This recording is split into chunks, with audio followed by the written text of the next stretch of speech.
Hey guys, welcome back to the R Squared Fantasy Football Podcast. We're back this week. It's a great Tuesday. We've got some news to go over. We're your hosts. I'm Ian. You can find me on Twitter at dynasty_IM. I'm Akash. You can find me on Twitter at YZR_fantasy. All right, now I'm going to ask you about Mike Williams. What are your thoughts on him this year? He just re-signed. I wanted to talk to the dear listener, the dear viewer about Bayesian thinking, where basically in life in general, but also applying this to fantasy football, whenever you have an idea of what something is and then you get new information, you shouldn't throw all your old information out of the window and just look at your new information. You should take all of it together and then use that to determine what you expect later. And then applying that to fantasy football with Mike Williams, you should expect him to probably come back down to what we saw Mike Williams be for the first 4 years of his career and not just this one last year of his career. So 15 points per game. I don't expect that again from Mike Williams. What are you thinking about him? Yeah, he's someone who had me slightly interested in him after he started the season. Good, and not just good, but like where people look into peripherals. And one of the issues with Mike Williams is that he's been Mike Williams his whole career. The first 4 years, pretty much the same thing. You saw like his targets per route run. So his target rate was 17%, 18% the first 4 years of his career. But the big thing was the ADOT.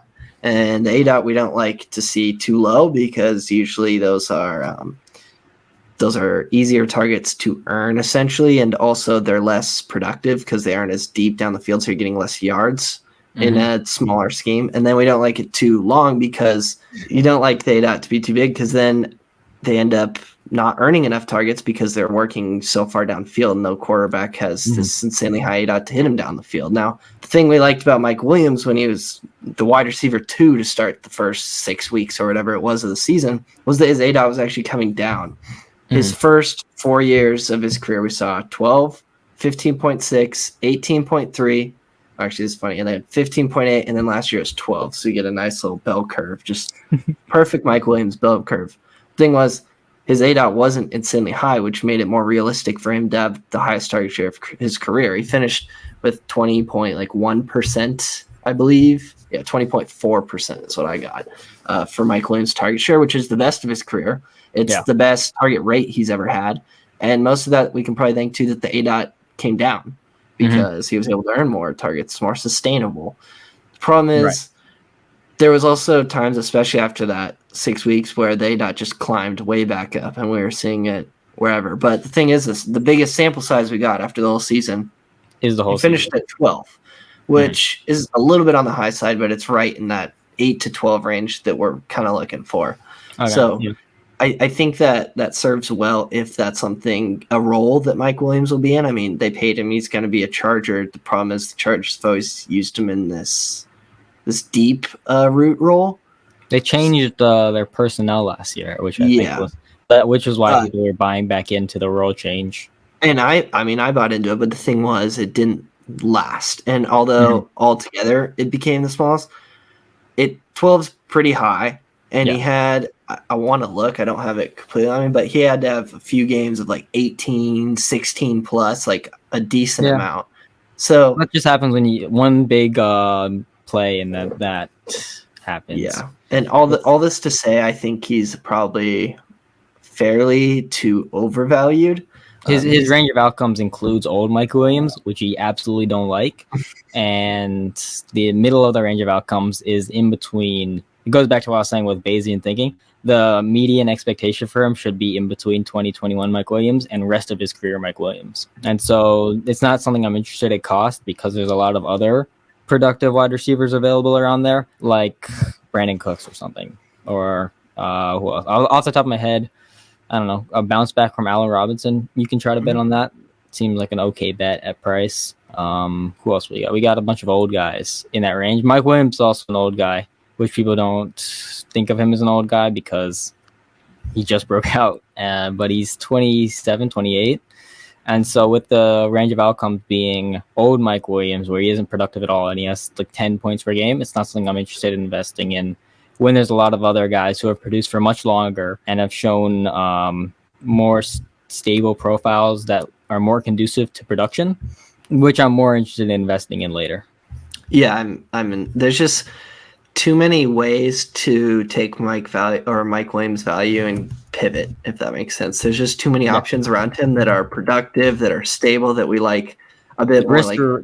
His profile is total like risk versus reward, and even at price, like if I want risk versus reward, I'd be more interested in the young risk reward of like Kadarius Toney. Yeah, like if we look at Amon-Ra St. Brown's right next to him. If you can trade Mike Williams for Amon-Ra St. Brown, you do it. That's us. Keenan Allen is next to him, mm-hmm. who, despite being older, only a couple years older, I would still rather have Keenan Allen. And then like below him, Marquise Brown, would rather have Marquise Brown. Yes. Would rather have DeAndre Hopkins. Would rather have Brandon Ayuk. Yep. Would probably rather have Rashad Bateman as well. Yep. And then it starts to get a little, but now we're getting quite a ways down to where you just take Mike Williams because he's worth more and he has that risk reward upside. Like a Chase Claypool, I'd probably take him over a Chase Claypool. I don't know. They seem similar. I think Chase Williams. Yeah, you get youth out of Claypool, but right. I'm not very interested in both, but of the two, I think I'm gonna prefer Claypool because of age. Yeah. Okay. They probably have very similar production. It's just one's a lot younger, and one would carry more value if you were to have good production. Yeah, if they were both to put up 14 points per game next year, it's Claypool with higher value, no question. Yeah, but even Mike Williams could have 14 and Claypool could have 12, and Claypool would still give you like barely less production. You lose a little bit of production, but the value is will be sustained a lot easier. Yep. And so here's what I'll ask you to wrap up our Mike Williams little segment. Who would you take? You could take value out of it. Who would you rather have? Juju Smith-Schuster or Mike Williams? That's a tough one. I think I'll go Juju. Okay. Yeah, I think better history production. Now he's in a high volume, high efficiency offense. A lot of people are like, I don't like Juju in this offense because they haven't supported a wide receiver, the wide receiver 2 there. As if you can blame that on as if you can say like because Mecole Hardman couldn't do what no one can. That's not something I would say at all. And so, if your reason for liking